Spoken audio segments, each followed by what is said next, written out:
My story started 9 years ago, and I was 50 then, and I went in for my 50-year physical exam, and everything went really well. They said I had a clean bill of health, but now that I was 50, it was time to do my first colonoscopy. So I went in for a routine colonoscopy, and during that test, the doctor discovered a huge tumor in my colon. In 2008, I was having prostate problems, having to urinate often, having to get up in the night time and urinate several times. And I've always gone for an annual checkup. They did biopsy surgery on me December 16th, 2008. And on December 22nd, I was told that I had prostate cancer.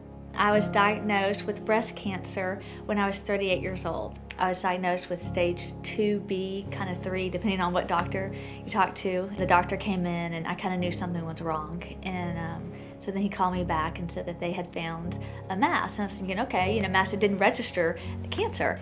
And so he said, it's a good size, and at that point it still wasn't registering it was cancer. One of the doctors that I had to see was able to feel something in my neck, but they said, we don't think it's anything, but after you get through all of this colon cancer stuff, we want you to go get that checked. It's nothing, we're sure, but just get it checked out. They could still feel something in my neck, and they said, again, we don't think it's anything, but let's get it biopsied, just to be sure. Went in for a biopsy, got a call back, it was cancer, thyroid cancer this time. They told me that I would have to travel to Regina or Saskatoon, which both places are about 150 miles from where I live, for treatments, and that the cancer clinic would get in touch with me to arrange for treatments in 2 to 4 weeks. Now that was the 22nd of December. On March 1st, when we still hadn't heard from the cancer clinic in Regina, my wife phoned at 1 o'clock in the afternoon and asked them, when are my treatments going to start? Here, they had no knowledge whatsoever of my case. They had completely forgotten me, completely lost me. So when I was first diagnosed, I went to MD Anderson in Texas Oncology, and they both gave me the same, protocol as far as chemo agents. And I didn't want to throw a grenade like in my body and just all the poison. And so it was important for me to find out what chemo agents my body would respond to. So anyways, they wanted me to start chemo right away.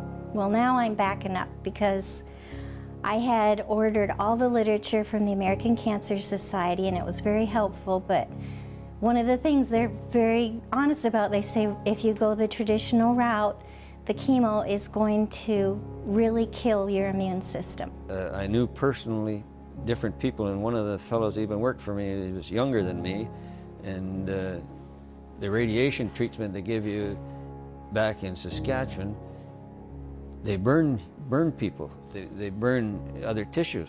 And this guy, he only lasted a year after he had the radiation treatments because they burned him so bad, eh? So my mom had told me about this woman, one of her dear friends, who had stage 4 colon cancer, and they sent her home from the Mayo Clinic with hospice.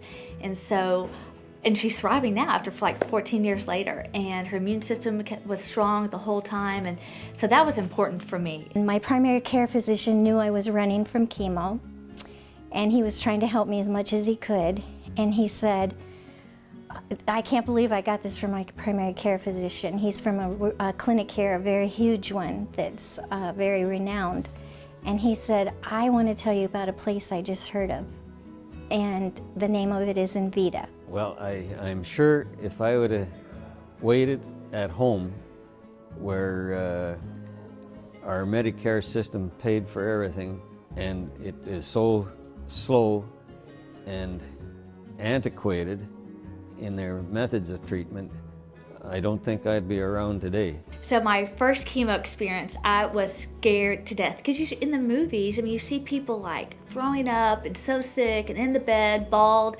and I didn't want that to be me. And so I was sitting in the chair, just bawling, and so they push it, and you could just feel it. breast cancer, just feel it going on my right side. And it wasn't so bad. I never got sick. And so that was a huge blessing. I was tired, and but after like the second week of treatment, we started hiking like twice a week. And so that was unheard of. Who does cancer and can hike? So we went to Envita, and they did a lot of tests on me and everything, and they proposed a program for me to follow. We went there and we stayed for 3 months of treatments. The doctor at Envita said, let's do a PET scan. Let's go in the hospital, do a PET scan and see where you are cancer-wise. And it came back that all of my cancer was 100% gone. I could not believe this, because the doctor here, my cancer doctor here, had said there was no cure for my cancer. I'm sure that the treatments I got in Arizona and Envita did the job for me. And right away, before my cancer spread and got into my bones and other organs. If I got cancer again, would I do the same protocol, the same thing? Absolutely. I would be right here. And my husband would make sure I'd be right here. And absolutely, Envita totally saved my life.